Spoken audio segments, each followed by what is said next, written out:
quelles peuvent être les répercussions probables de cette nouvelle décision de la Cour suprême? Cette décision de la Cour suprême concrètement oblige de nommer un nouveau membre, un nouveau président de la Knesset intérimaire, donc Amir Peretz, qui est le doyen de la Chambre, et d'organiser un vote pour qu'il y ait un nouveau président de la Knesset. Ça, c'est la conséquence immédiate et pratique de la décision de la Haute Cour de justice.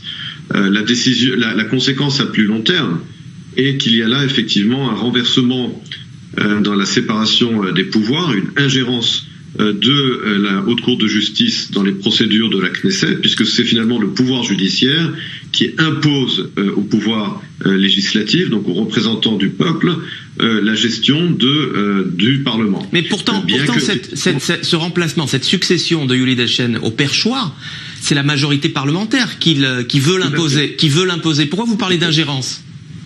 Parce que le Parlement lui-même aurait dû le décider. Et j'étais en train de dire justement que Yuli Edelstein est partiellement coupable de cette ingérence. Je pense que cette ingérence n'aurait pas dû avoir lieu. Mais cette ingérence, malheureusement, est également le résultat du refus du président de la Knesset, Yuli Edelstein, de se plier à la volonté de la majorité.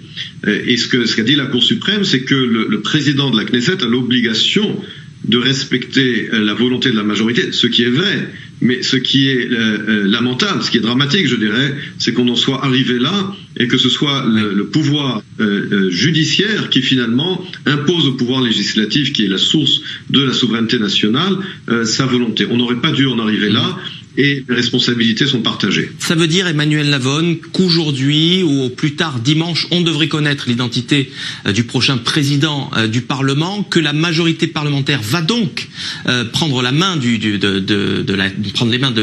rênes de la Knesset, très certainement en faisant voter bon nombre de lois, notamment contre l'immunité du Premier ministre israélien. Est-ce que tout ça, ça va favoriser la formation d'un cabinet d'union? Paradoxalement, oui. Pourquoi?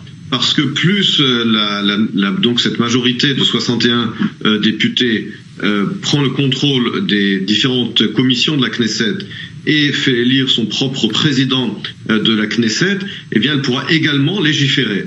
Et cette menace de légiférer, finalement, est sans doute la plus à même de pousser Netanyahou à accepter plus de compromis et d'abonder plus dans le sens de bleu et blanc pour la constitution d'un gouvernement d'union. Jusqu'à présent, Netanyahou exigeait ses propres conditions, et bien maintenant, il devra se montrer justement plus flexible, justement, parce que cette nouvelle majorité a la capacité d'imposer sa volonté. Merci.